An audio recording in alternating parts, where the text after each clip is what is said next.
Please stand and join us in the Pledge of Allegiance. I pledge allegiance to the flag of the United States of America and to the republic for which it stands, one nation under God, indivisible, with liberty and justice for all. Good morning. Welcome to our Thursday morning meeting of the Board of County Commissioners, April 18th. My name is Andy Hunthausen. To my left, Commissioner Tom Rolfe. Good morning. Good morning, Mr. Chairman. Tom's left, we have Lawrence Liston and Nadine McCarty. Will be taking care of us today. Thank you both. And to their left, we have Greg McNally, who is the Director of Planning and Development. To my right, Commissioner Candace Payne. Good morning.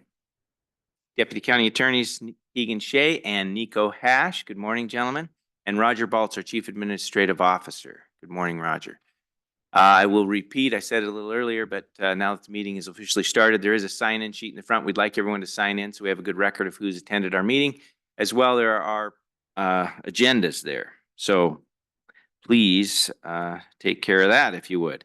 We don't have any consent action items today, Mr. Baltz, so you're off the hook, and we will turn right to a presentation from our friends of the Forest Service. And Kathy Bushnell is here, and others. I'll let her introduce you. Come on up. You can all come up.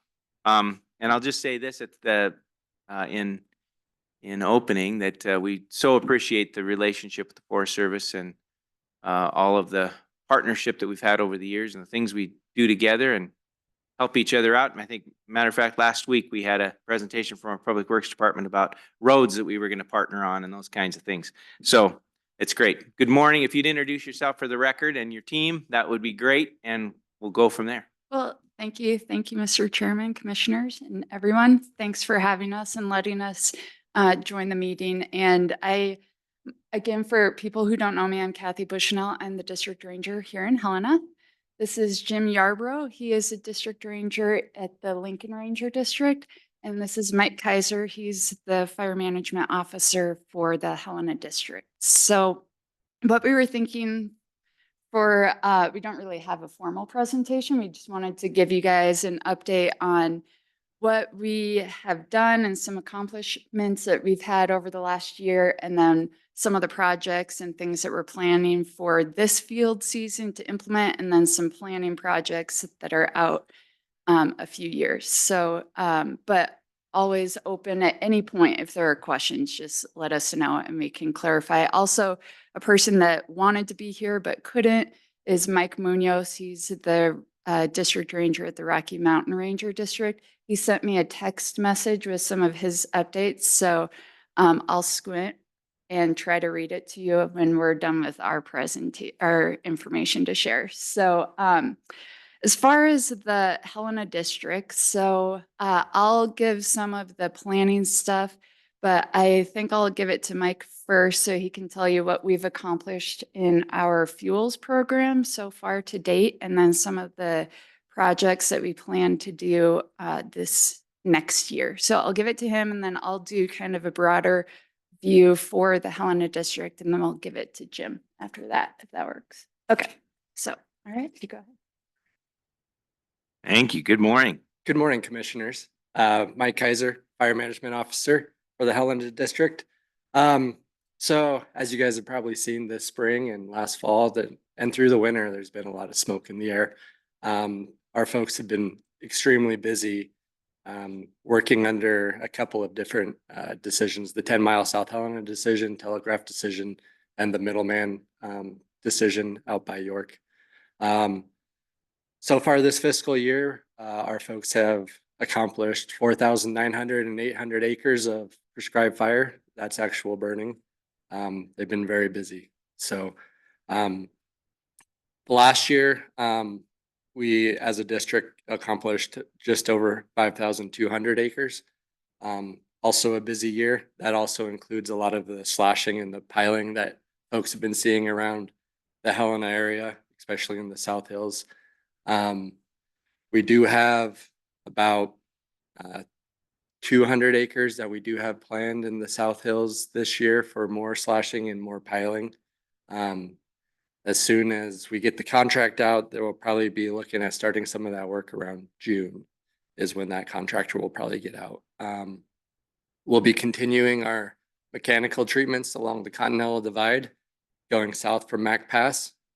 With that mastication, we got about 100 acres of that done last year, and we're hoping to finish that this year with that contract. And so hopefully by September 1st, that will be done and the Continental Divide Trail will be reopened to public use. And so we won't have the reroutes through there. And then with the middleman decision, we do have about 300 to 400 acres planned out there for slashing and piling around the community of York, and kind of through that area that hasn't seen treatment from past projects. And so that contract will probably start about the same time as the one in South Helena. And so we'll have a few hundred more acres of piling that will have to get burned last year. We do have about 1,000 acres on our West Mount Helena units that we slashed and piled last year that weren't ready for burning this year, that we will burn this coming fall, winter. And so we're probably looking at about 40,000 to 50,000 more hand piles to burn next year. We burned about 70,000 hand piles this winter. So very busy. In the next couple of days, you guys will see quite a bit of smoke coming out from the York Nelson area. We are going to burn Middleman Unit 40 tomorrow, which is about 400 acres. And then on Saturday, we will be burning Bull Sweats Unit just off of Soup Creek, so a little bit closer to Nelson, and that's about 300 to 400 acres that we'll be burning out there as well. A few weeks ago, you probably saw the Middleman units, our South Slope aspects that put up quite the column in the just a little bit east of York there. We did use aerial ignition for that prescribed burn, and so that was with an aerial torch. And so that's the first time that we've used that tool on the Helena district, and it worked extremely well. In 2 days, we got 2,300 acres of burning done with that. And so it was very successful. The cost per acre of that treatment was about $19 an acre. So very cost effective. Great.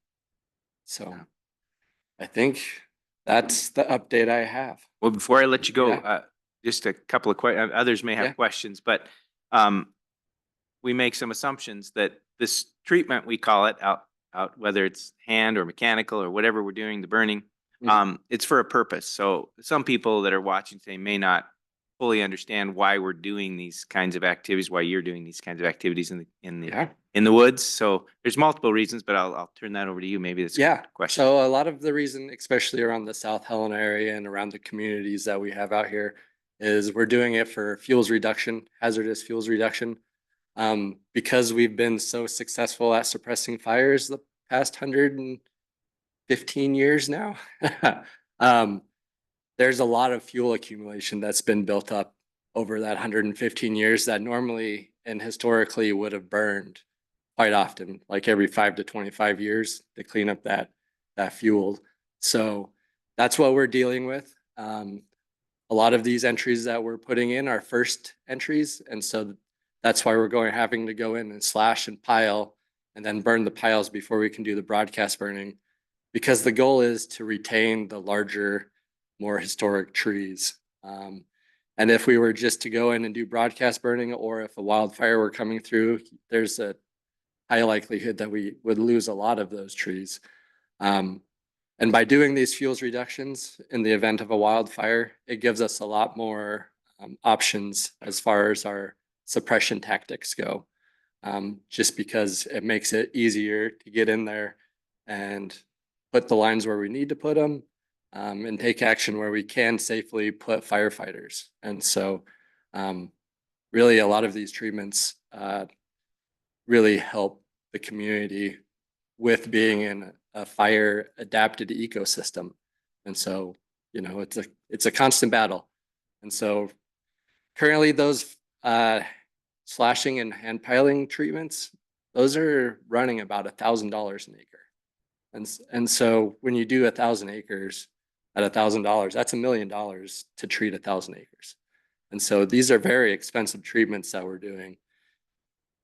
Our goal is to be able to keep doing the broadcast burning because, like I said, that $19 an acre, that's fairly representative of the cost of broadcast burning. So in the future, these same areas, if we're able to come back and do the broadcast burning, is much cheaper. And so, I mean, that directly correlates to taxpayer dollars. So, Thank you. Other questions, commissioners, for Mr. Kaiser before we let him off the hook? I will, If- we call if I him back might- up anytime you bet. Excuse me. I know that there may be some folks watching that are not as familiar with these things and they might have questions. Is there a website or a phone number they can use that we can pass on to them? yep, they can call the district office. And the phone number for the district office is 449-5201. And they can ask for Kathy, the ranger, or if it's specific fire questions, they can definitely ask for myself, Mike Kaiser, and they'll get transferred right to my phone. So, And and so this is the district offices of the Forest Service in Helena, here in Helena, and you've got and your local office is located where? right across from the airport. There. So Okay. that's All right. where the Helena district office is, in the supervisor's office. bet. So, Well, we appreciate what you do. This is good work. I think if we ever needed an example of how important it was the fire not too long ago up on Mount Helena, where that thinning and burning and protecting work had been done, and it makes a difference in how fast those fires can be put out. So, Yep. thank you for what you're doing. We really appreciate it. yeah, you guys are very welcome. And just a compliment to your, the way you did that. I do the same. So I tell people, call us. If it's something positive, call me. If it's a complaint, call for these guys. So saying, if you have problems, call Kathy. That's a good move. Good move. Yep, thank you. Thank you. Yep.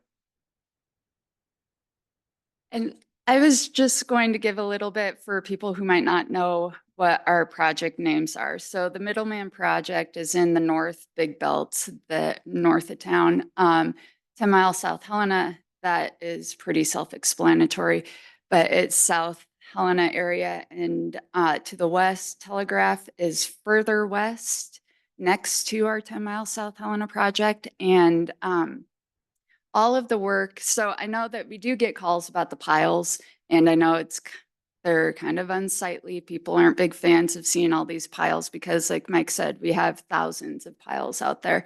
But they have to sit and dry out, and we burn those. And then, like Mike said, then we go back in and do the broadcast burn. So it is a year or two, but we are getting to them. We're not going to leave them out there forever. So just for people, and if people have questions about how we do that, they can give us a call and we'll let them know what the timing is of some areas and we can do that.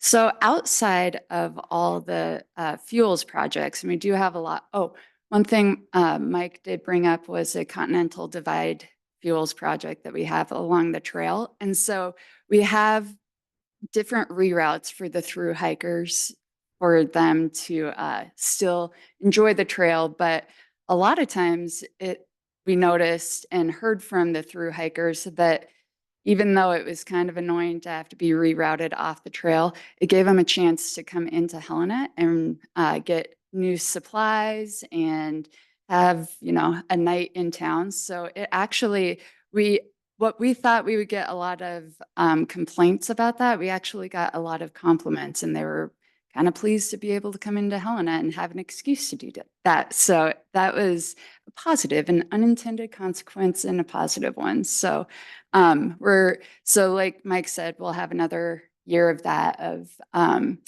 project going on and should be done by the fall. So other projects that I just wanted to mention, just because it's, it'll either indirectly or directly affect our community is we have several recreation projects. One that we pretty much finished up last year at the Meriwether picnic area. And so that's out on the Missouri River. And In 2007, we had a fire. 2008, we had major floods that brought down a ton of debris. And I mean, we had, the best way to describe it is we had drinking fountains out there, and there was so much debris that they're on the ground. They look like they were for dogs, you know, like a little drinking fountain. They were buried up until the very part of that. And so people did assume that we had those out for pets, which we'll keep them out there because it is actually kind of handy for people. But it was just a ton of debris. And we were able, through the Montana Conservation Corps and other partners, clean that up, and it looks gorgeous. And so if anyone wants to take a trip out there, it is totally rehabbed and looks absolutely gorgeous. So I would recommend going out there to see that. Another thing that I wanted to bring up, so just compliments to Kevin Horn and the roads department. So we've worked a lot with Kevin and his folks to come up with different agreements.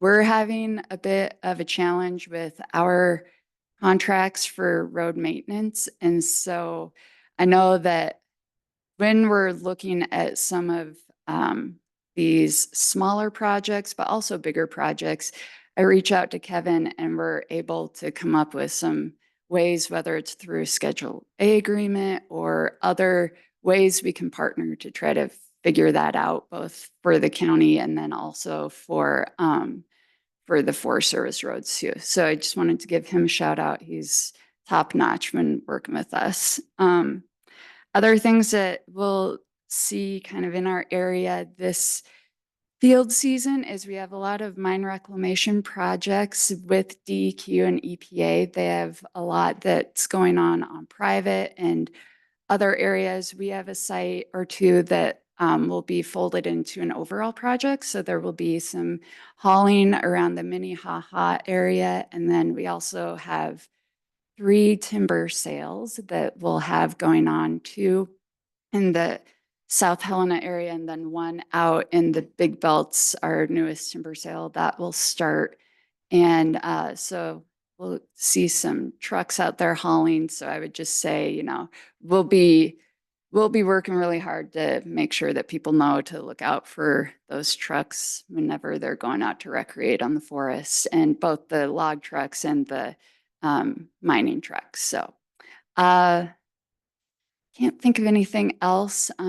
One other project that we're just starting to design and analyze is called the Larrabee Hat Project. And that is on the very southwest part of the Helena district. So it's the past Telegraph, what our Telegraph project was. So on the west side of the Little Blackfoot and to the forest boundary there. And that'll have fuels projects and timber harvest and watershed improvements. And one thing that we're doing that's different than a conventional timber sales that we're going to be looking at a stewardship contract, which builds in a way to do restoration work while we're doing the implementation of the project. We don't have to necessarily find other funding, which normally takes a little bit. So that's pretty exciting. And so we'll be working with a bunch of partners. The county can be a partner if you're interested in some of the restoration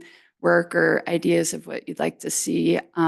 That's in a different county, but it's all leading to one district and one forest. So anyway, with that, I can take any questions. Or I can just hand it over to Jim. Thank you Yeah. very much. It's good questions at this point. Okay. There will be some probably, but Okay. thank you very much. Ken. Thank you very Yeah. much. Jim, welcome. Good morning. Good to see you. Thank you, Chairman. Good morning, Commissioners. I don't have as much to say as Kathy. Our burn windows are a lot smaller. So up in Lincoln, and we've currently, I think to date, are sitting right around 1,000 acres that we've burned prescribed fire. And we have more on the books, but we're constantly missing the window with this latest snow and the cold temperatures. So we're sending our crews down to help tomorrow and Saturday down here in Helena. So we won't be burning up there this weekend. We're going to look for burn windows potentially next week, but it has to be, the fuels have to be right, the moistures have to be right. So that's the fuel and fire front for RX burning. On the timber side, we have the Hogum decision. They will probably be kicking off this summer. And of course, this is all depending on what happens with Pyramid Lumber. So, that's going to put a little kink in our operations for a little bit. They have some interested buyers right now, but we're waiting to hear what comes of that. So Hogum should be going this summer, and then also the remainder of the Willow decision up there. So Dalton Mountain, and in the Dalton Mountain area, there's two sales, I believe, remaining, and we'll be hauling out of there this summer as well. So that's Jim, pretty just much- going to interrupt you there for a second. Yes, We were sir. talking about that at the Lincoln Government Day a little bit. You weren't able to be there, but I think what was it? Beach. Beach was there, yeah. So, and I think we're talking about the Dalton Mountain logs going out the other way. Is that right? Or will some come? I think it depends with on the- where, so there's still some remaining units that need to be harvested or treated on the north side of Dalton Mountain. So those logs will probably, whichever direction is the shortest to the pavement, that's the direction they'll take. And so, if that's still going to go this summer, I believe. I have to talk to our CO and find out what's going on. It's all dependent on Pyramid. Pyramid's the purchaser. So, that's kind of up in the air still. I don't have a good answer for you right now. If they harvest those units, they'll come out on the Lincoln side. They won't go out the other way. If the other units are up higher and they're on the south facing slope, then they'll go out that direction more than likely would be the case. Yeah. So I believe that's what's in the haul routes in the contract. Okay. They must have it planned in for the detour and all that because there's Currently, yes. no bridge. Yes. They will. I'll talk to our CO about it too. So I haven't talked to him yet. I've been in training since January 31st. They've been sending me all over the country. All right. Good. CWRRP, what does CWRRP stand for? Community Wildfire Protection. So it's another mechanism to bring money in to take care of fuels treatments. And we'll be with Kathy and I, our crews have put together a plan and we've submitted it for this funding. And the Dalton Mountain units that did not sell and the Hogum units that did not sell, we're going to attempt to treat those units with this funding source. So we're trying to remove the fuels that we weren't able to move with a timber sale. And it's already shelf stock NEPA and they're doing the same thing. So that's another thing we're going to be working on. That's about all I have. There's very little snowpack up there right now. I was able to hike to the divide last week without stepping in snow. So, that's all I have for now. I don't have much to report this time. Thanks for being here. Any questions for him right now? Thank you. All right. So one thing came to mind too. So you heard Mike tell you about 5,000 acres already. So our forest is given a number to aim for every year for fuels treatments, and our forest number is about 11,600. So the district is pretty much half of that treatment already. So that's just huge success for our people who are out there basically doing this day in and day out, no matter what the weather really and how cold it is. When I'm nice and warm in the office, they're still doing all the good work out in the field. So anyway, I just wanted to give a little context to what the numbers mean for us on the forest, and that's pretty good. That's really good for us. So I can try to read what Mike sent me for the Rocky Mountain Ranger District. And so they have the Elk Smith prescribed fire units that they're doing the black lining around private and some of the ranches around there. So they're focusing there first, and then they'll start moving interior with those units. And that's going on now, and they'll be doing more of the broadcast burn this fall when they have windows for that. They're awarding a contract for some work to start to construct the new Falls Creek campground. And they got on land acquired from the Rocky Mountain Elk Foundation. So he said that obviously the county was a major influence in getting that all taken care of and getting it to a place that it is now. So thank you on his behalf too. He said that, oh goodness, this is embarrassing. I knew I forgot my glasses. Okay. So, the snowpack for the Marias and Teton and Sun Rivers is not good. It's at about 57% of the average. And so the Sun River is at its lowest is the lowest of the three. So he said that it's not looking like it's going to be a good water year, but well, and then he just left it at that and said that he's sorry he couldn't be here. And if you have any questions, he'll catch up with you when you go up to Augusta. Yeah, that I was going to mention that Yeah. we'd love to have him to one of our Augusta meetings soon. So that'd Yeah. be great. We'll Well, invite him, or thank you. you can tell him, come. Okay. Well, thank you very much. And just to build on your comments earlier about the partnership with Kevin and Public Works, just in Yeah. general, we just feel fortunate that we have the kind of relationship we have with you, and we're partners in all of this, serving the same public and Mhm. trying to make our forests safe and healthy and also accessible to the people that, the owners, I guess, if you Yeah, exactly. all of it. Well, So thank you so much. grateful, and thanks for coming, Yeah. taking time out of your busy schedules to come. And we'll be walking around, checking out your work up here in South Hill. They get around up there a little bit, and Yeah. as well up at Yeah, Gates of the Mountains. I'll be doing Yeah. that too. So great. looking Well, forward to it. thank you so much. All right, thank you. Appreciate you being here. Any other questions, commissioners? All right, thank you. Any public comment on our presentation from the Forest Service? All right. Thank you very much again for being here. And you're welcome to stay as long as you want, but don't feel obligated if you need to sneak out or whatever you need to do. So grateful for you being here today. All right, we'll move on, commissioners. Next item on the agenda is a contract between Lewis and Clark County and Many Rivers Health. And it turns out that this contract was not quite ready. We put it on the agenda, and then we still need a little work to get that thing up to snuff.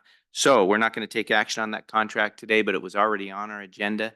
So we will take any public comment that anyone has related to contract with Many Rivers. And it will be on an agenda soon, as it's ready. So we kind of got ahead of ourselves there a little bit, and thanks for the catch on that, Commissioner Payne. Any questions, commissioners, about that? Any public comment related to that item? Any public comment? Okay, we will move on. Next item on the agenda is a grant application to the Montana Department of Natural Resources and Conservation. Good morning, Autumn. If you'd introduce yourself for the record. Good morning, Mr. Chair, Commissioners. My name is Autumn Ashdale, Disaster and Emergency Services Coordinator with Lewis and Clark County Emergency Management. Today for your consideration is a grant application to the Montana Department of Natural Resources and Conservation for the Cooperative Fire Protection Capacity Grant in the amount of $100,000. The Cooperative Fire Protection Capacity Grant seeks to cooperatively increase fire leadership, preparedness, and fire response capabilities at the local level, including improving coordination between local, state, and federal fire response organizations. Grant applications are being reviewed on a rolling basis, and grant award documents with additional information will be developed once applications are selected. No match is required for this grant. Grant funds would go to improve wildland fire response communications in our county by replacing rural fire repeaters at 4 sites, including Hogback, Belmont, Spokane Hills, and Mount Helena, and adding 1 additional repeater at a French Bar site to expand existing coverage. These would replace our current repeaters, which are P25 non-compliant, meaning they do not meet interoperability standards for radio communications. Lewis and Clark County has been asked to submit the grant application on behalf of Lewis and Clark Rural Fire Council, who intends to contribute an estimated $5,000 in soft match for the installation of new repeaters and any required site work. Should the grant be awarded, the Sheriff's Office would include the repeaters on their equipment list and would contribute to the ongoing maintenance of the repeaters. Letters of support for this grant application have been received from Eastgate Volunteer Fire Department, Tri Lakes Volunteer Fire Service, and Lewis and Clark Rural Fire Council. Staff recommends approval of this grant application to the Montana Department of Natural Resources and Conservation for the Cooperative Fire Protection Capacity Grant in the amount of $100,000. Thank you very much. Questions, commissioners? I think you pretty well covered it. Thank you. It really will improve our capacity to respond and continue these great partnerships that we've been talking about. So thank you very much. How about public comment on this item? Any public comment? Public comment on this grant application? Hearing none. Commissioners, is there a motion, please? Mr. Chair, I would move to approve the grant application to the Montana Department of Natural Resources and Conservation as explained by Ms. Ashdale. Moved and seconded. I didn't have my mic on. Second. Moved and seconded to approve the grant application as presented. Further discussion, commissioners? Again, I would just say thank you and appreciate you going after these things. We need to continue to update our capacity and our ability to partner in ways that serves the public the best that we can. So thank you very much for bringing this forward. All right. That, commissioners, all in favor of the motion, signify by saying aye. Aye. Aye. Aye. Thank you very much. We will move on. Next item on the agenda is Bird's Eye Ranch Open Lands Application. Good morning, Mr. Gonzalez.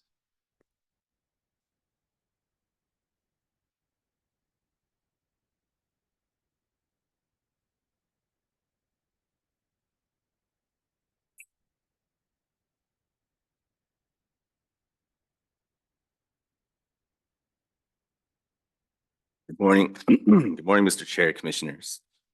Phil Gonzalez here with Community Development and Planning. Today I'm presenting the Bird's Eye Ranch Open Lands application. As was presented in the staff report, the application seeks a financial request to purchase land within Lewis and Clark County utilizing the 2008 voter-approved Land, Water, and Wildlife Bond. The proposed land purchase is to be held by the applicant, Prickly Pear Land Trust, and the current property owner is listed as the RV Ranch Company. So I just want to spend a few moments to go over the County Open Lands Program. As I mentioned, in 2008, the voters of Lewis and Clark County voted to pass a bond measure for $10 million for the purpose of preserving open space lands in the county. When the bond measure passed, the authority was given to create the Citizens Advisory Committee, or the CAC. This committee is charged with making recommendations on the expenditure of bond funds to the Board of County Commissioners for the program. Since the creation of the program, 15 projects have been approved for funding throughout the county, leaving a remaining balance of approximately $1,635,000. As you can see from the vicinity map, the property resides just outside the city of Helena, south of Bird's Eye Road, and north of Fort Harrison. It's accessed off Barrett Road. Property resides within the Fort Harrison Rural Growth Area Zone District.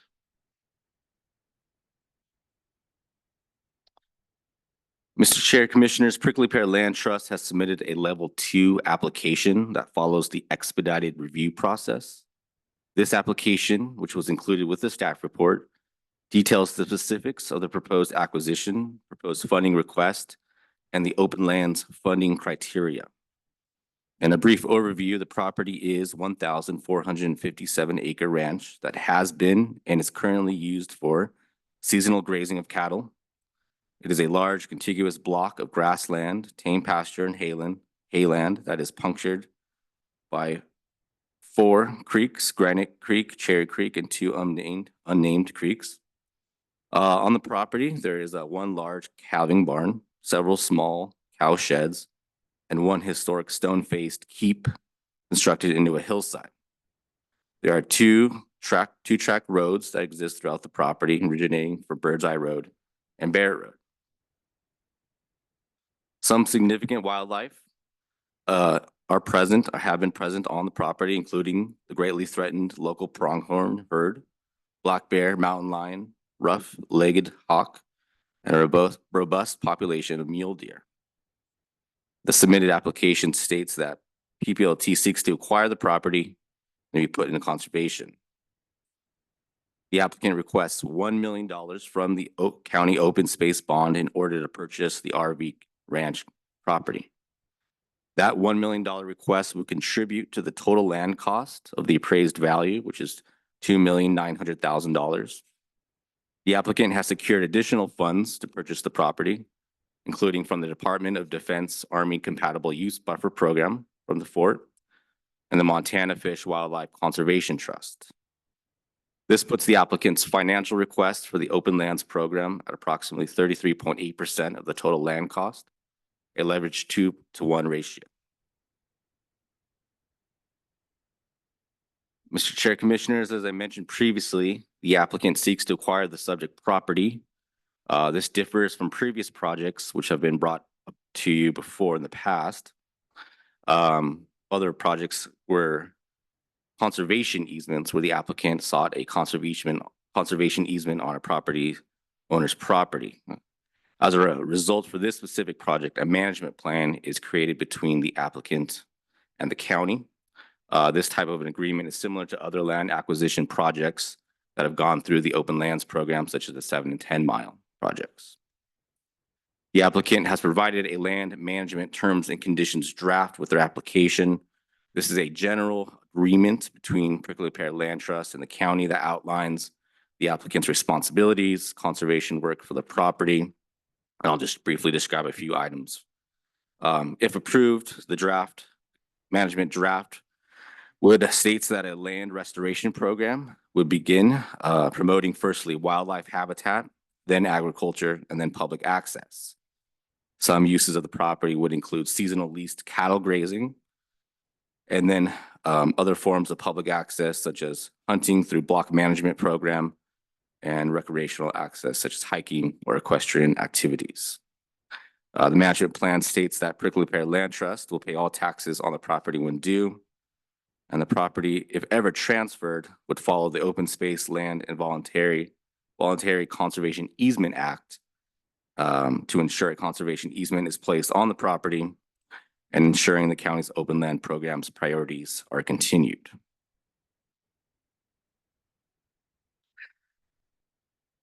Mr. Chair, Commissioners, I'd like to illustrate the expedited review process for this open lands application.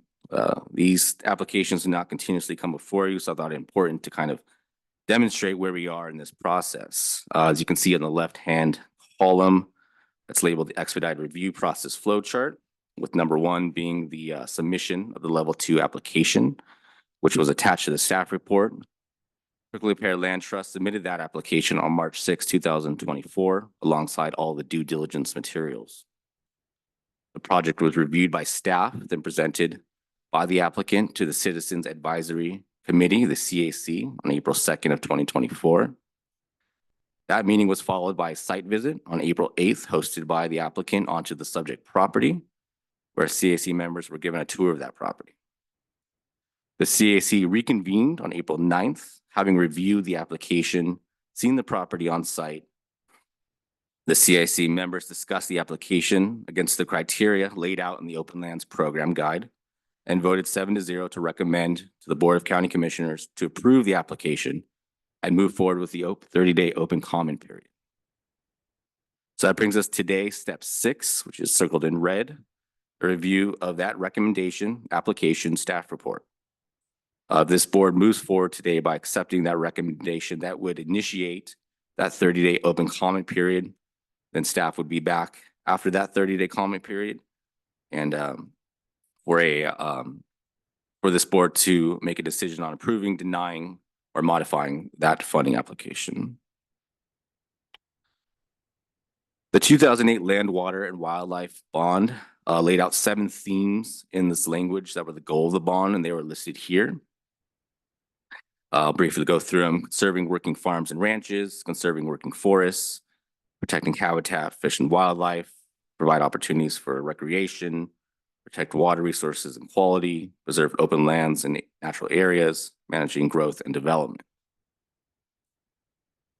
Over the years, to create a more qualitative review system, the Open Lands Program created a set of 13 review criteria in order to better review the open lands applications that were coming before. These review criteria came out of those original 7 themes from the bond measure in order to review the more diverse applications that were coming And they are listed here and they are found in the program guide before you. So as I mentioned previously, the CAC met on April 9th to make a recommendation to this board.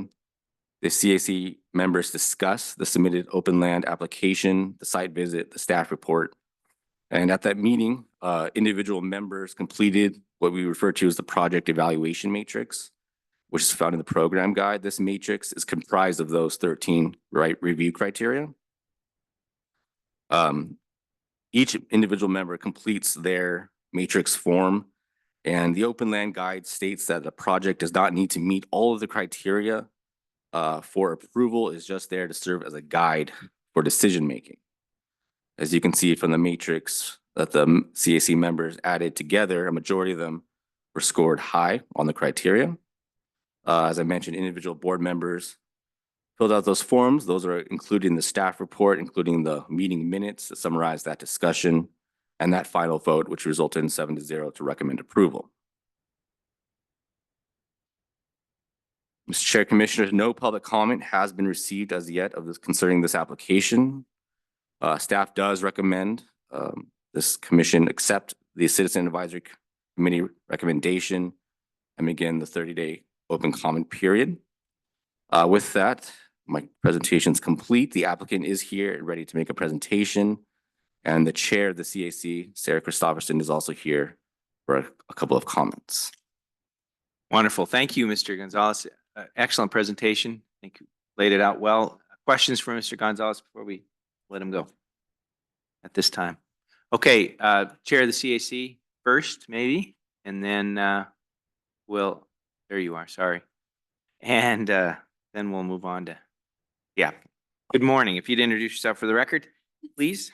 Good morning, Mr. Chair and Commissioners. My name is Sarah Christopherson. I am the chair of the Citizen Advisory Committee. I've been on the committee in a couple different capacities since 2018. And so I've been lucky enough to see a number of these types of applications come before us. This one's pretty exciting because as Phil explained it, there is a proposal to have a mixed use out here. And so you'll see on the evaluation sheets again that Phil mentioned that this project received a lot of high marks. And so it doesn't only look good on paper, but it's a beautiful area. A handful of Citizen Advisory Committee members, along with Commissioner Rolfe and staff from PPLT and county staff, visited the site. And I came out of there even more excited at the prospect of recreating myself one day in the area. And so, yeah, also as Phil mentioned, this was a unanimous decision by the CAC to recommend that this move forward in the process. And I'm available if you have any questions about how we evaluated the property and the project. And I think the county would be lucky to see this property protected as proposed by PPLT. Thank you very much. Thank you. Questions, commissioners? Really appreciate your work and the work of the CAC. Thank you for serving as well. Okay. Thanks. We may have questions later for you. Okay. All right. And our applicant, Prickly Pear. Good morning, Mary. You'd introduce yourself for the record, pretty please. Good morning, Commissioners. My name is Mary Hollow. I'm the Executive Director at PPLT.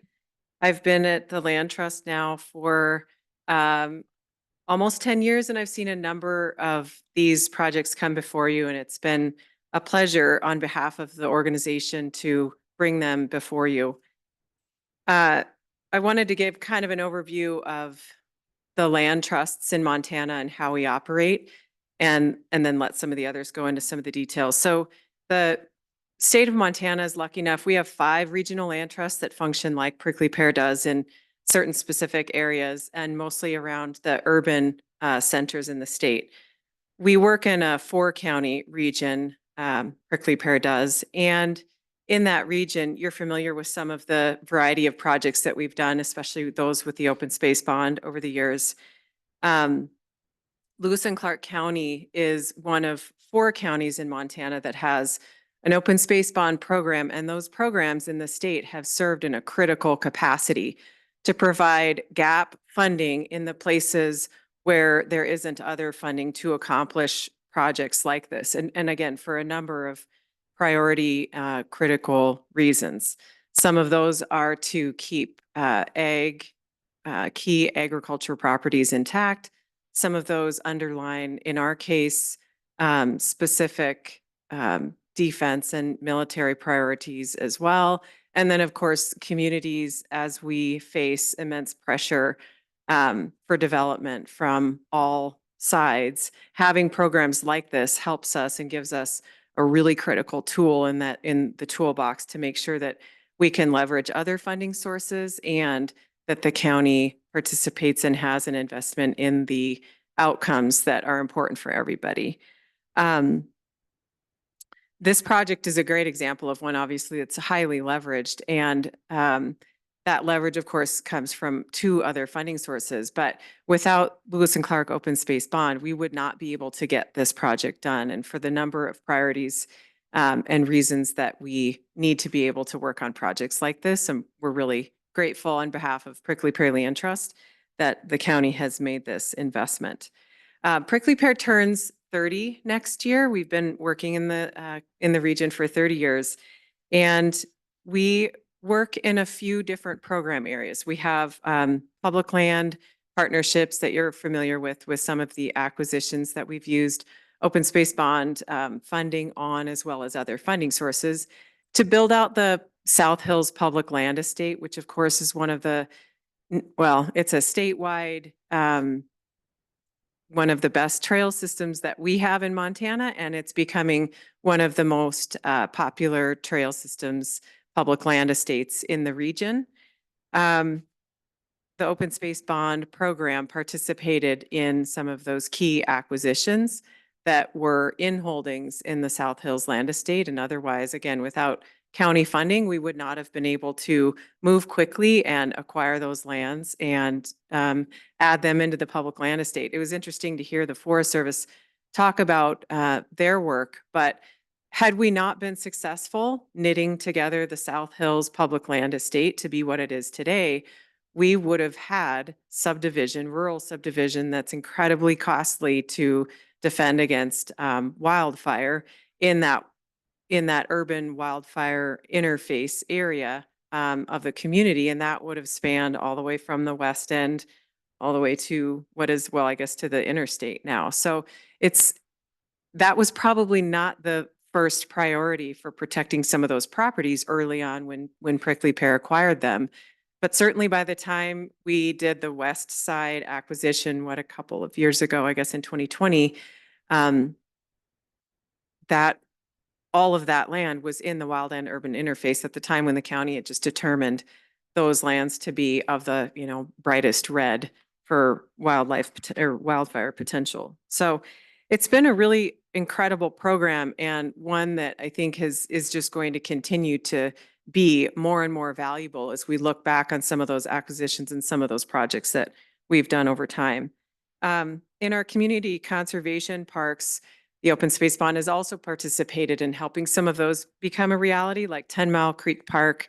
It's become one of the more popular places for people to recreate, especially those with a lower, more mobility standard. Those trails that we put on those parks are 10 feet wide crushed granite, and they are seasonally accessible in a universal way for anyone. So they work for wheelchairs, and they work for strollers, and they work for our elderly population. They give people a nice flat place to walk, which is not the case, obviously, in the South Hills. The East Helena land that we're working on is another example of that on the east side. That doesn't have open space bond, but again, it's a patchwork quilt of funding that helps Prickly Pear do all of the variety of the work that we do to make this region a better place and to have more amenities for outdoor access and ag protection. The conservation on private land portion of our portfolio is really where this project sits. But some of the other projects in that portfolio that the county, of course, has participated in are the Gehring Ranch Conservation Easement, the Potter Ranch Conservation Easement, the Worth Ranch Conservation Easement. And probably most notably recently, the Canyon Cattle Conservation Easement, which was the one on the Missouri River that protected 5 miles of that frontage. And Commissioner Rolfe, I think you were on that one as well. So we're looking at quite a suite at this point of lands, critical lands in the community that didn't have other funding sources to fit with them, that worked well for the open space bond program. And thank God for that, because we wouldn't have those lands protected today without the open space bond investment made by you all. So thank you for your support for the program over these years. And I wanted to just highlight our partnership. So Prickly Pear's work is not, there is no way that we could do this work without the partnerships that we have. Every project PPLT does seems like it's more and more complex, again, with as we face development pressures that are unforeseen and immense, land use challenges. So we're constantly looking for creative ways to accomplish the same outcomes. And I've been doing this work for about 20 years, and I can say with absolute certainty that every year projects get more and more complicated. Our partnership with Lewis and Clark County is critical for this work in a number of veins. We work closely with the Forest Service. We actually have a contract this year on some of the maintenance work that they were referencing in the South Hills area. Of course, we partner with private landowners, and every single project that we do is with willing sellers. We don't work with anybody other than willing sellers. We work with AmeriCorps. AmeriCorps is one of our big labor infusions. We hire labor from AmeriCorps, so Montana Conservation Corps crews in particular, to do service work. It's a really beautiful uniting of volunteerism and promoting service work in communities, as well as providing us with that critical labor force that is otherwise really impossible at this point for us to assemble on a seasonal basis.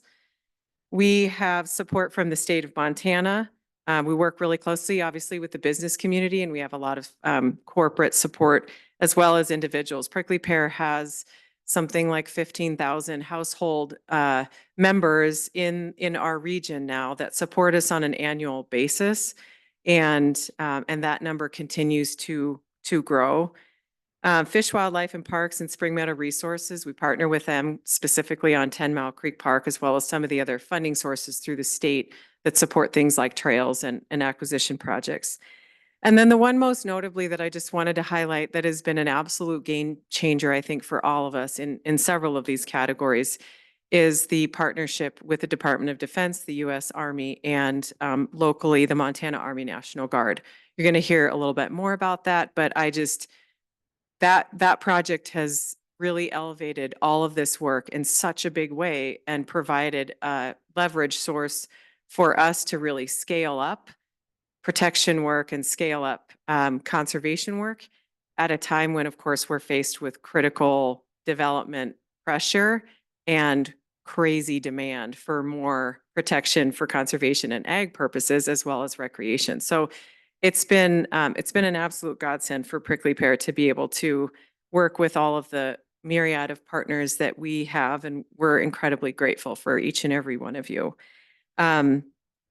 I think that Phil maybe mentioned it, but I just wanted to emphasize too that we understand the importance of taxes to the county, and Prickly Pear, as well as all of the other land trusts in the state, have made a commitment to pay property taxes on the lands that we own in all of the various counties where we work. So if we own fee title, we pay taxes, and that's unlike other C3s, churches, schools, things like that. The land trust community, knowing that we work in land and in land conservation, we recognize that that's something that's really important for local counties, and we're happy to do that. So with that, I conclude my comments, and I'm going to be here if you have any other questions for me, but thank you so much. And I look forward to hearing from you at the end of the 30-day comment period. Thanks.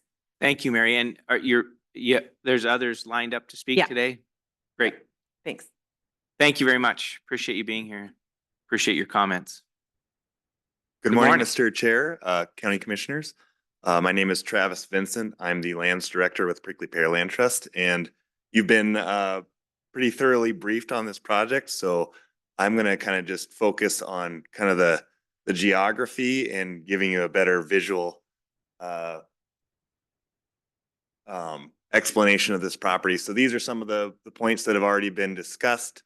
The adjacency, the actual location, the geography of this property, it is close to a number of different properties that are currently protected. So one of our goals as a land trust is to try and create big chunks of property that all are connected, and that serves a lot of different purposes. Like the Forest Service, you know, they're more capable of treating the property and having ecological mitigation and all of that. And but also there are a number of properties that have had specific open space bond county involvement that are in the area that has really made this a great kind of neighborhood of conservation. So I'll kind of skip to that.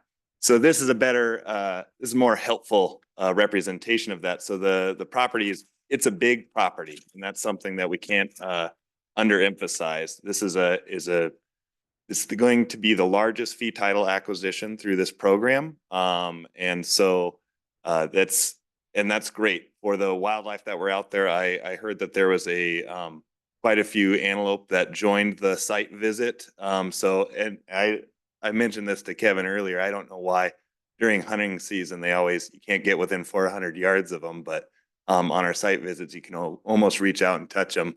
But Did you get a letter of support from them?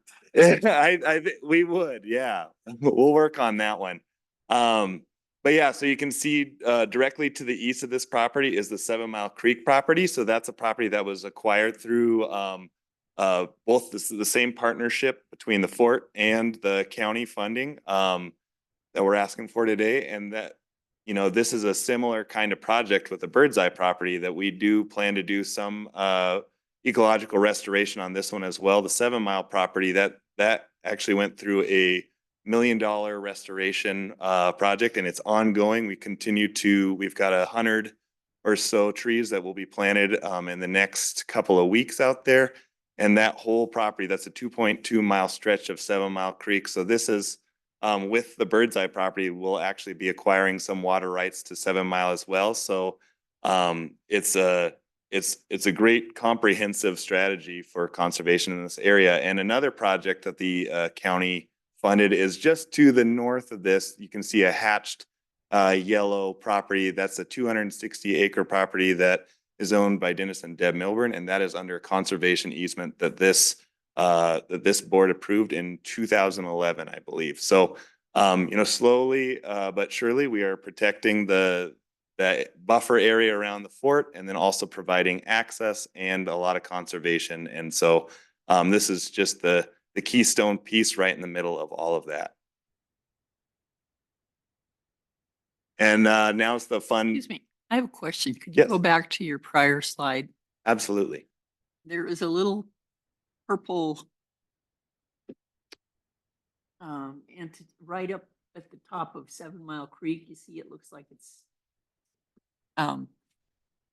Yes, that is the beaver pond. So in 2011, when we acquired we didn't acquire it, when we encumbered the Milburn property with a conservation easement, they also separately, but at the same time, they donated 10 acres to Prickly Pear Land Trust. So that is a 10-acre area. It's about 7 of the 10 acres are pristine wetland. There's an active beaver population on that property.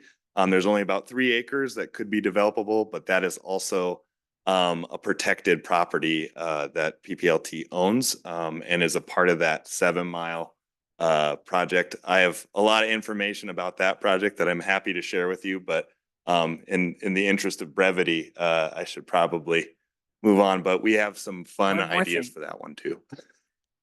I got to have a tour with Mary about a week ago. And as an old water rights attorney, I was really impressed with the work that has been done out there to repair work done in the past by the military and I'm sure their intentions were along military protection terms, but the work that's been done on this stretch of 7 Mile Creek to prevent future flooding and wildlife preserve. But to me, that the future flooding thing by putting the crooks in the creek again so it doesn't flow straight through. I was just thrilled. I had not realized that kind of work was going on. So sorry to interrupt. No, it's really exciting work and a daily thrill for me to be a part of all of this. And that stretch of 7 Mile, we recently had moose and elk visit that property. For being down in the valley, that is pretty rare to see elk come that far down. And we have seen otters, and then I think the number of bird species have increased from around 30 or 40 to 120 or so. So it's really incredible the number of, and that's one thing that is a real big emphasis of Prickly Pear Land Trust, but then also of the work that we do with the county is that, there's a lot of conservation that happens in the mountains, but through private land conservation, we've been able to protect properties like 7 Mile and a lot of our conservation easements in those areas that are really important for both agriculture and also wildlife that don't have that same level of Forest Service or BLM protection. So here's the picture of the large barn. We do have a member in the audience who's going to speak a little later about some of the agricultural work that's happened out there and her experience with it. So I won't over talk about that, but just for reference too, this is, even though it's a big piece of property, you can see Mount Helena right there. So this is looking south and eastward from the property. It's real close to town, and it's really great that we have some of these big open spaces and that folks who grow up here can really identify with that Montana open space, kind of a wilderness ethic, but also still live in Helena. Here's the biggest of the streams that cross the property. This is the Granite Creek, and it actually goes all the way back. The portion that is on this property, it goes back into those hills. So there's actually two kind of areas here. There's kind of the drier ponderosa pine, Doug fir mix, and then you get further up there, and there's actually an aspen grove that extends from the BLM's property onto this property. And one of the things that we plan to do is to expand that by putting some exclusion fencing so cows can still get water on the property, but they don't get into some of those really important aspen groves. And so we can let those naturally regrow like they have in places like 7 Mile. Again, I'm not gonna, we have some folks in the audience that will be able to speak to the some of these points, including someone from the military who's going to join us. So I won't belabor any of this. But yeah, going back to the open space bond goals really quickly, with this property, it has almost every item that we both seek out, but then also that the county has said that they're interested in. And so if we grow the timber well enough, we'll have that one as well, but that could take some time. But again, it really hits all the boxes. And, we have a lot of, as Mary mentioned, we have a lot of demand. We have a lot of properties that we look at. But this meeting, these projects, by the time we get to this, it's kind of a culmination of a long process of prioritization. And we only bring forward projects that we know that the county has specifically asked that we go out and protect. So that's why when we bring these to the meetings, that we've vetted them. They've been vetted by the Citizens Advisory Committee. So this one's a really great one. Project finance. Again, it's a $2.9 million project, and then there's another $70,000 or so in due diligence that PPLT has been fundraising for. About a third of the project is supported by the open space bond, and then we have the Department of Defense is going to be providing about $1.5 million, and then we did get confirmation yesterday that Another, the $500,000 from the Montana Fish Wildlife Conservation Trust has been voted on unanimous, got unanimous approval from that, that Citizens Advisory Board. So basically, if this board approves this project, the funding is there. It's all been approved. So it's the last bit. It's been kind of fun to try and get 3 different funding sources with various public processes to all jump at the same time. But we're really excited. All of the work has been done. So if this board approves it, then we will close in June. So that's a pretty quick turnaround for that many different cooks in the kitchen. And then I think I'm going to just turn this over. We've got some folks in the audience who can speak better to these, the many values of this property. So I would be happy to answer any questions though, if you have any right now, or I'll just wait. Thank you. I don't know if there are any right now. It might be at the end here, but appreciate it. Yes, next, we're ready. It's good stuff.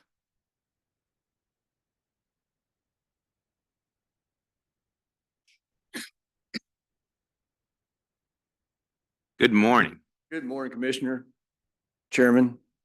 I'm Colonel Kelly Train from the Montana National Guard. I'm the construction, I'm sorry, Colonel, just one more time slower, so make sure we get you right on the record here. Colonel Kelly Trainum from the Montana National Guard. Can you spell your last name for me? TRAYNHAM. Wow, okay, good. Thank you very much. Welcome, by the way. Thank you, Glad sir. you're here. Thank you. I appreciate it. I'm the Construction and Facility Management Officer for the Montana Army National Guard, working out at the fort. As Mr. Gonzalez mentioned, the ACUB program, Army Compatible Use Buffer Program, is a congressionally Title 10 law. It comes down. The Army uses this program to help fund projects like this. Soldiers' work is dirty, noisy, and not always at a time that is conducive to family activities in the evenings, at nighttime and such. So this kind of a program to help capture our bordering lands helps us. Used to be the forts were out in the wild, right? As Helena has grown, Fort Harrison has quickly become part of the community, even closer than we ever have been. So this is the type of project that helps us maintain our boundaries, our borders, so we're allowed to do our training effectively with Montana and the country. We kick up a lot of dust. We make a lot of noise. We have helicopters flying. We shoot machine guns. And these buffer zones that these properties really help us continue that for the future as we continue to try to improve our ranges and be stewards of the community. So really that's why I'm here, is just representing the Montana National Guard, who is a property or owner of the boundary of this, but why it's important to us as well. Great. Thank you very much, Colonel. Any questions? Appreciate it. And I just want to comment that, the partnership's been very robust between the county and the fort for a long time, and creating this, you call it a buffer zone or whatever, different tools that we have to make sure that the mission of the fort remains and continues without pressures of development is important for your mission, as well as the economic vitality of our community and a lot of jobs for our community members. So thank you very much. Thanks, sir. Any questions, commissioners? All right. Thank you. Appreciate you being here. Who's next?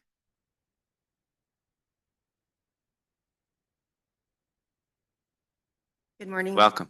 Mr. Chair, Commissioners. My name is Angie Inger. And Okay. You said it fast for you. I'm sorry. It's Angie Inger. Thank you. Before I get started on my prepared talk, as he was talking about training, my family, my dad manages the RB Ranch and has done so for 40 years. And we would bring cattle from Highway 12. We'd call the fort. We're coming through with 300 head. And we're coming across the fort, and cattle are running and the horses are jumping. And we've done this 100 times. I don't know what's going on. And we look down in the grass, and there's like 100 men in camo crawling through the grass. It's just, I watch these pictures and I have such fond memories of working with the fort and of the ranch. But Why am I here? I kind of have a unique relationship with this project. I'm a real estate broker and I represent the RV Ranch. I've enjoyed working with Travis, Kevin, and PPLT on a number of different projects. And I'm also a third generation Montana ranching family. And like I said, my dad has managed the ranch, the RV Ranch, for almost 40 years. So I guess I'm here to represent the land. That's what I came to the conclusion. And I think you're really onto something when you can honor the past, the present, and the future all at once. So the past, I grew up on a 20,000 acre ranch in Cascade. 3 generations of my family worked there. My grandfather was a ranch manager, my grandmother a cook, then my father a ranch manager, and my mother a cook. And my brother and sister and I worked on the ranch as well. And I would not be a cook ever. So I rode, branded, moved cattle, drove tractor. The ranch was a beloved part of our lives and a very deep connection to the land. When the owner died, the ranch was sold and we had to leave. We didn't own the land. And that's an important reason I'm here today.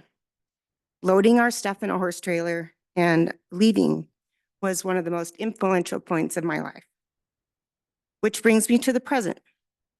My passion for land ownership and preserving the Western ranching way of life and sharing that with people who might never get the opportunity to experience the vastness and connection that wide open spaces provide was born out of this devastating period. And it's part of why I'm in real estate. I believe in land ownership and home ownership. As I said, my parents, Wanda and Joe Inger, have worked at the RV Ranch and for the O'Connell family for almost 40 years.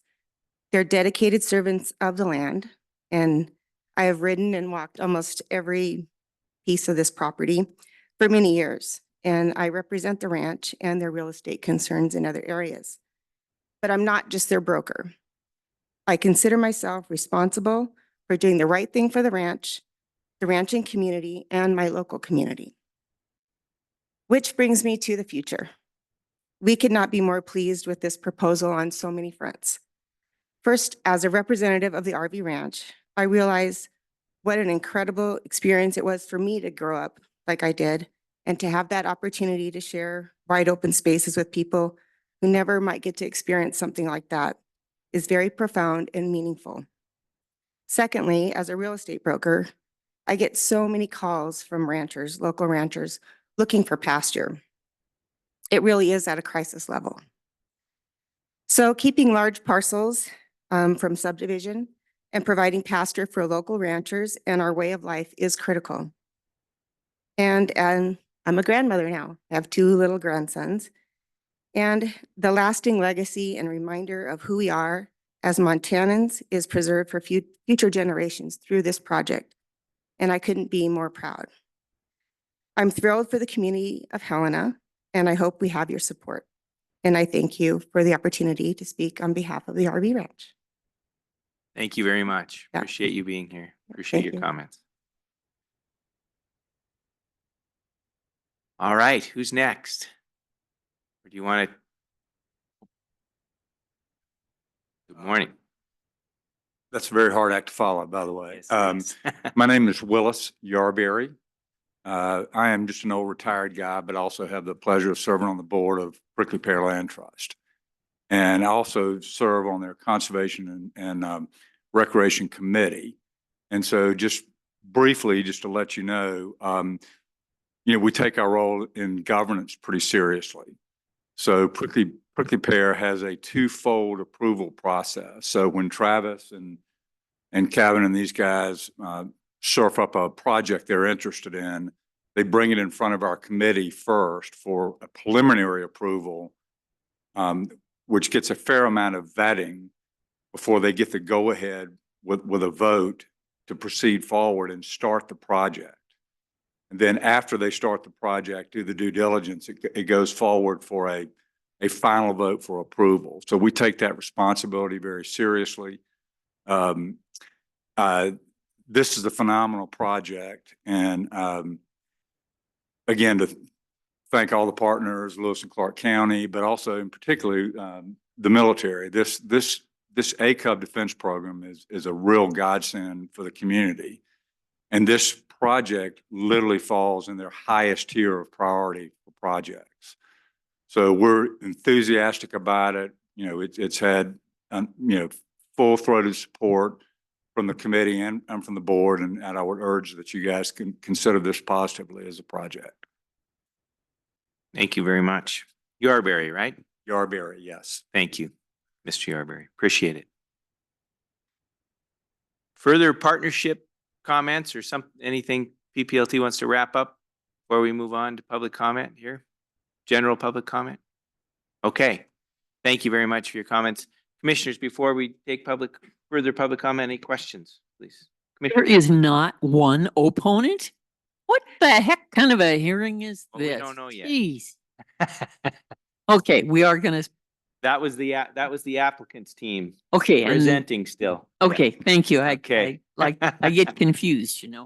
No worries. Any questions for our staff or the applicant at this time? Mr. Rolfe, Commissioner Rolfe. My understanding Can you turn on your mic? Sorry about that. My understanding is that Prickly Pear Land Trust has kind of gone the extra step of paying the taxes so that the burden of taxes doesn't get passed on to other landowners around the county. And I think that's really an admirable approach. And I'm wondering if there would be any problem in formalizing that commitment. Mr. Chair, Commissioner, yes, you are correct. The applicant, Prickly Pear Land Trust, has stated in their application and in their proposed draft management plan, which came along with the application. But essentially, the draft management plan is the agreement that'll get filed with the resolution if approved, stating the responsibilities of the applicant. And in that document, it does say that the applicant will pay those property taxes when due. So I think through that process, it'll be listed there on the filed agreement. But it's on a voluntary basis, isn't that right? Or is it formal? Formal. Thank you. Thank you, Mr. Gonzalez. I think we've got it's in the agreement. Just as Commissioner Payne. reflecting Commissioner Rolfe's concerns about, you know, as time goes by and people's memories sort of, it's in, for example, we looked at another agreement for another one of our departments, and nobody seemed to remember when I guess we did that way back in. The only documents I could think of that actually state something about who will be responsible for the taxes that remain, and I guess I'm thinking about showing up in a title search, and I'm thinking it would have to be something filed with the clerk and recorder's office as some kind of have you looked at this? Or because I too, like Tom Rolfe, want to make sure that the taxes continue to be paid as they are intended while all these foreign bodies are here in 2024. And 20 years down the road when we're all dead, we've got another bunch of people looking at this and they're saying, PPLT shouldn't have to pay these taxes. So is there some way we can confirm that those taxes it's part of the land record, the deed, something? I was just going to say, Mr. Chair and Commissioner, so part of the management agreement that the county is going to enter into with Prickly Pear, not only does it talk about how they're going to manage the property, but includes an agreement that they will continue essentially in perpetuity to pay the taxes on this property. So if for some reason they wanted to change that, the county then gets to say, Prickly Pear or whoever the landowner is, there's a current management agreement as part of this funding process that says you have to continue to pay the taxes. So, and Prickly Pear did that voluntarily. And I think that was part of the presentation as well, that as a land trust, and I think statewide, that's what they continue to do anyway. So for some reason Prickly Pear wanted to do something different, there's already the agreement that they voluntarily have put in place already that would continue taxes being paid in perpetuity. That's something that the county would enforce if there's any, for any reason they decided to change that tax status. So Nico, will this show up on a title search? Mr. Chair and Commissioner, I believe so, because this agreement's going to get filed with the clerk and recorder's office, is what we do with all of our resolutions. This agreement will also be filed, so that would attach to the property along with all the other encumbrances that are going to exist on this Okay. property. Okay, thank you. Thank you. Thank you, Mr. Gonzalez. And I just want to Commissioner thank Morrell. Prickly Pear for stepping up like that. I really appreciate it. Yes, thank you. All right, any further questions for our staff or applicant? Okay, we will turn to general public comment. Is there any further public comment on this? Any public comment on this item? Any public comment? All right. Now, Mr. Gonzalez, just a reminder what we're doing today. We are considering opening a 30-day comment period on this proposal, correct?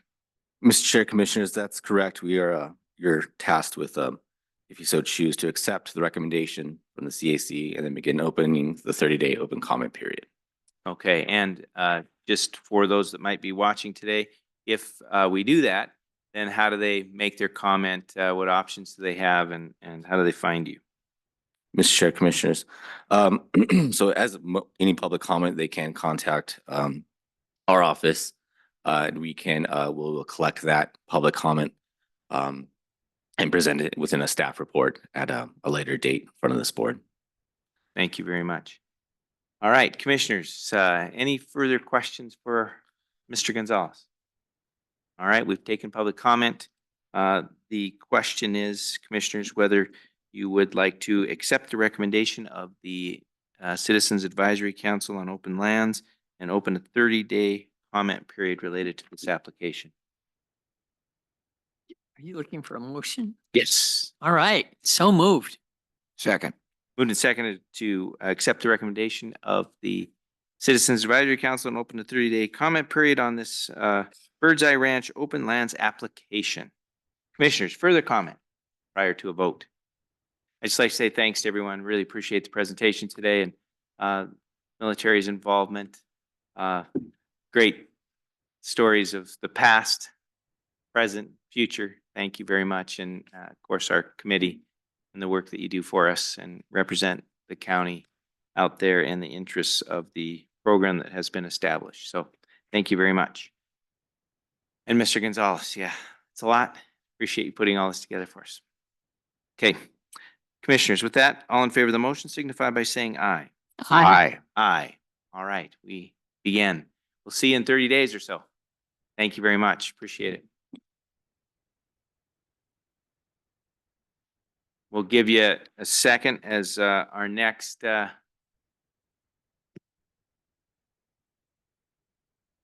we approach our next item here. We'll give them a second to gather, and many of them look like they're going to leave. So, okay. All right. The next item on the agenda is Resolution 2024-22 to rescind Resolution 2003-173 adopting the Montana Procurement Act. Mr. Hayes, good morning. Good morning, Mr. Chair, Commissioners. For the record, my name is Casey Hayes. I'm the purchasing officer for Lewis and Clark County. In 2003, the Lewis and Clark County Board of County Commissioners passed Resolution 2003-173, adopting the Montana Procurement Act and the associated administrative rules.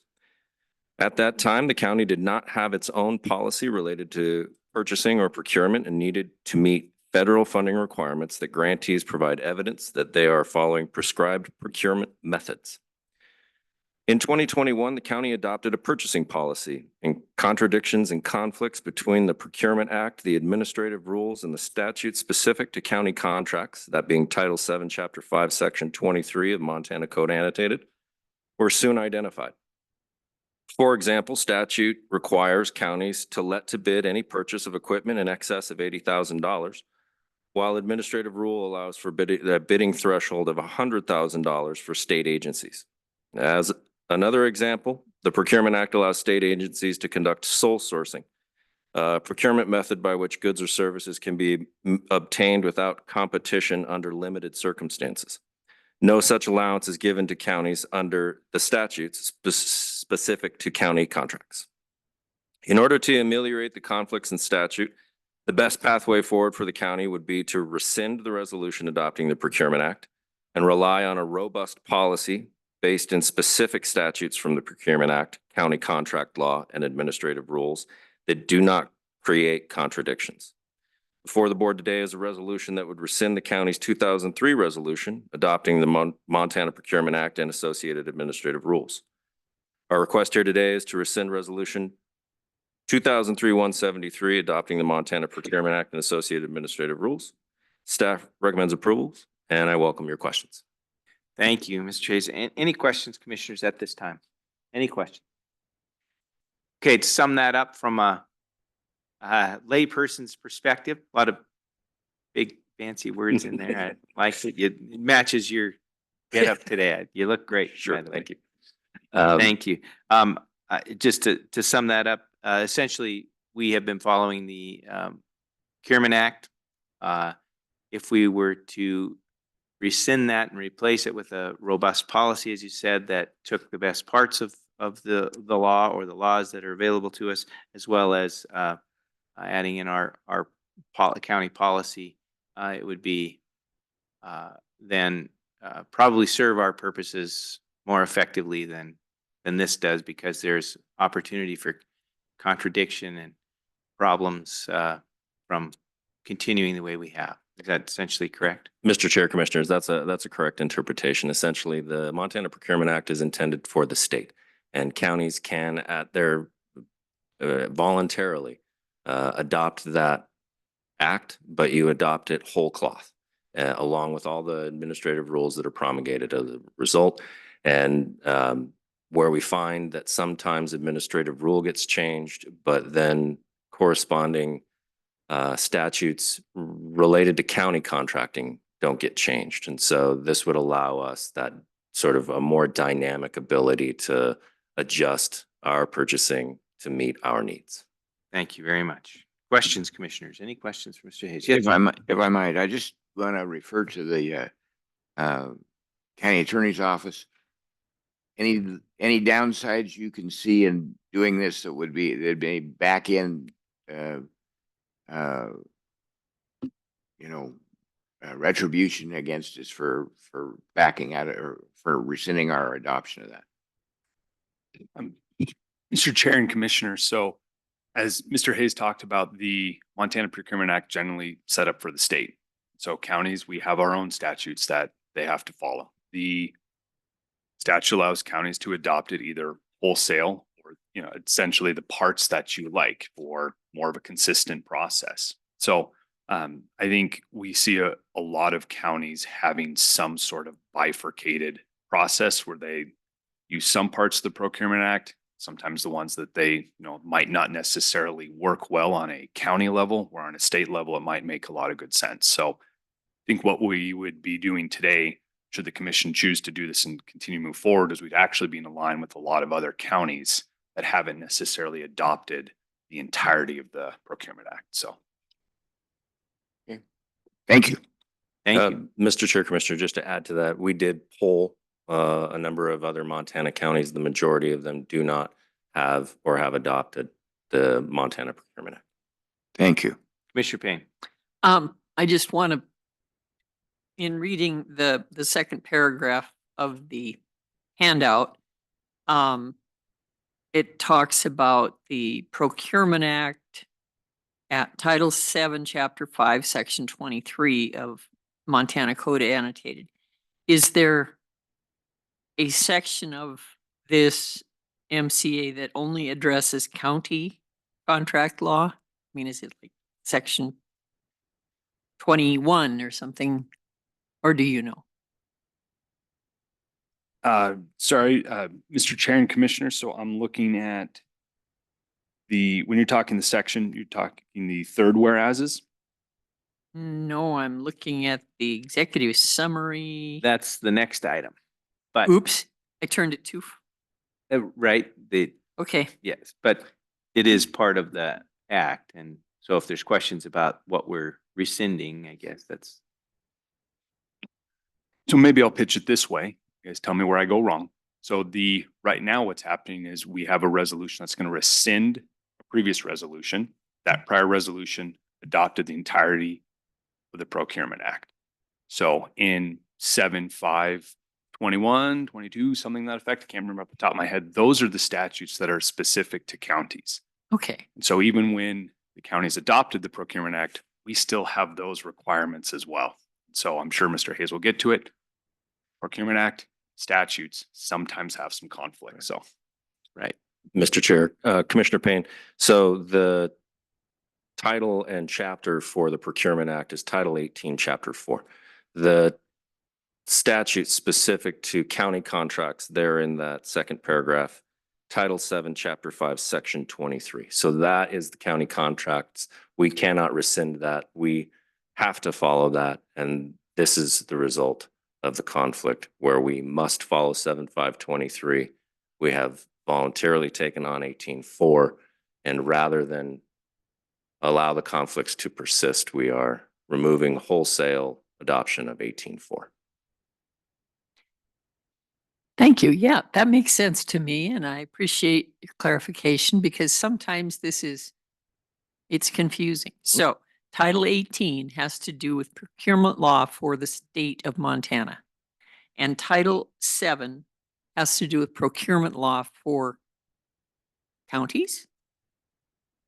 Yeah, and the only reason why I'm going to pause on the procurement is so the statutes for county purchases, there's actually not a lot out there. So there's a financial threshold that counties have to go out for bid.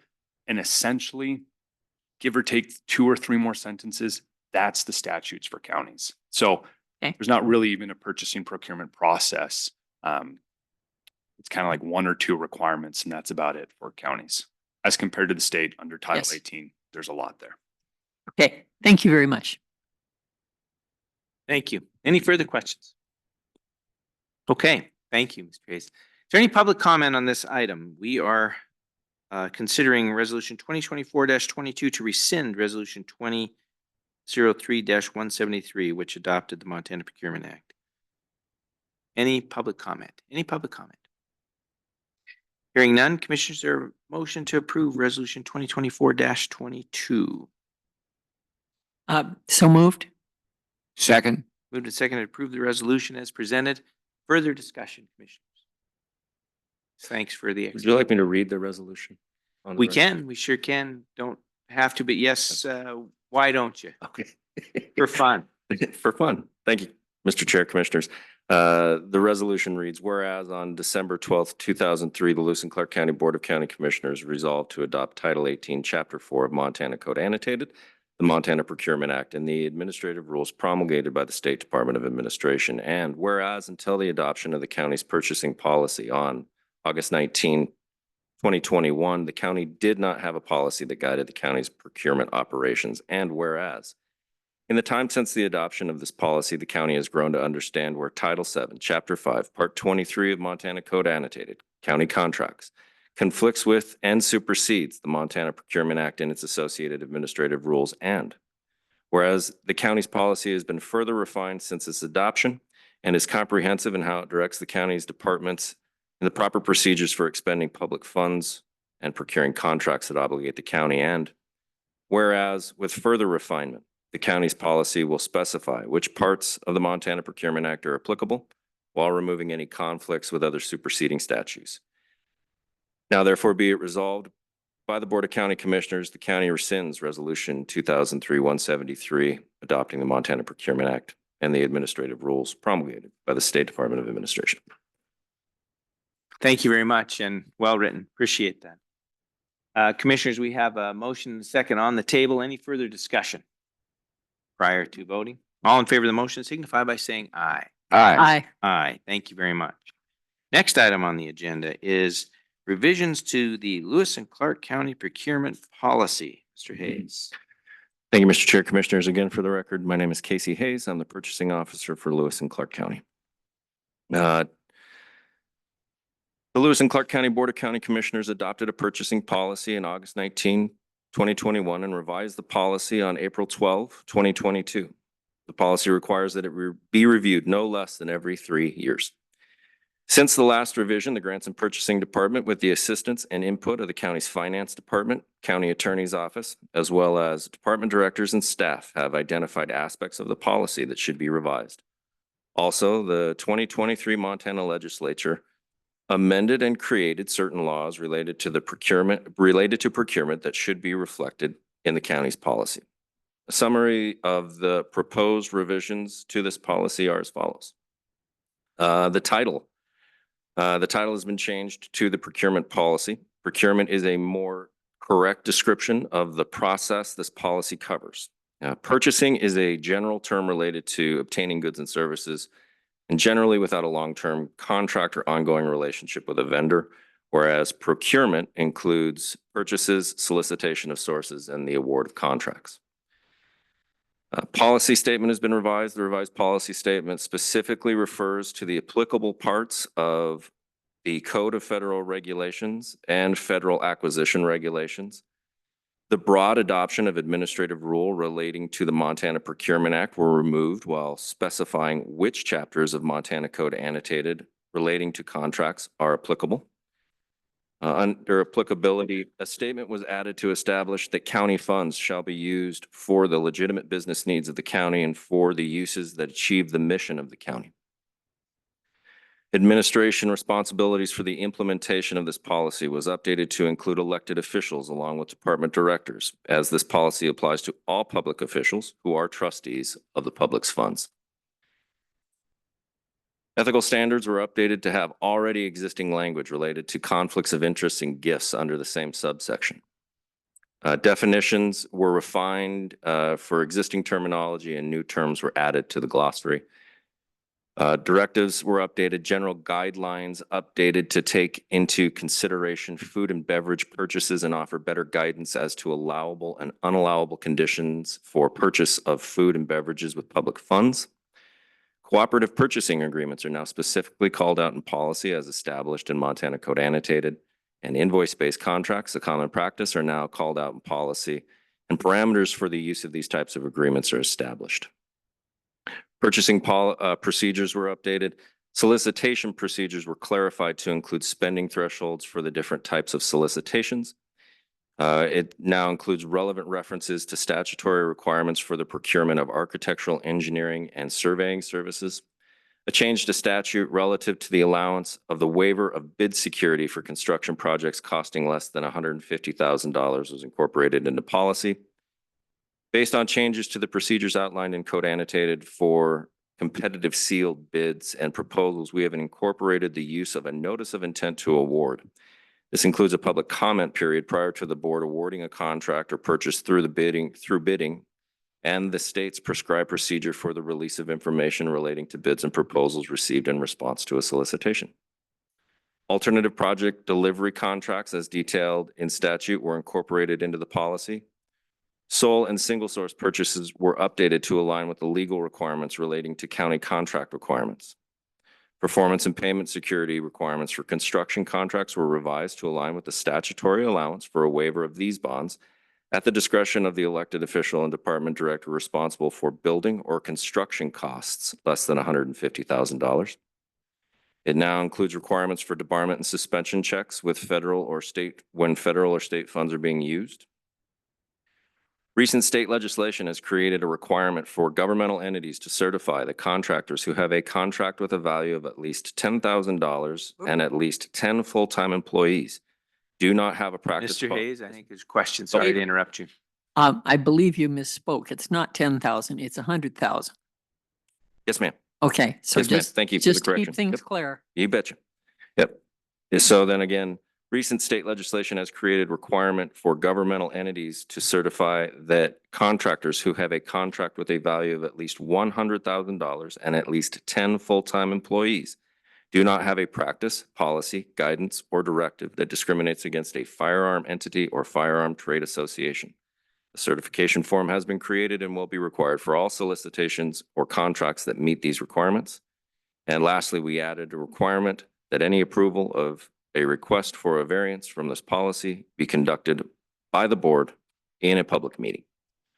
The request here today is to approve the revised procurement policy as presented, and staff recommends approval. I am open for your questions or comments. Thank you very much. Appreciate it. Questions, commissioners? Any questions? Pretty clear. It is. Really appreciate you taking us through this, and as well guiding us on the path to make sure that we don't have those conflicts. And the last action that we took is important, and it's important to have now a clear policy in place that is a guiding document for our departments and elected offices that will not create any misunderstanding.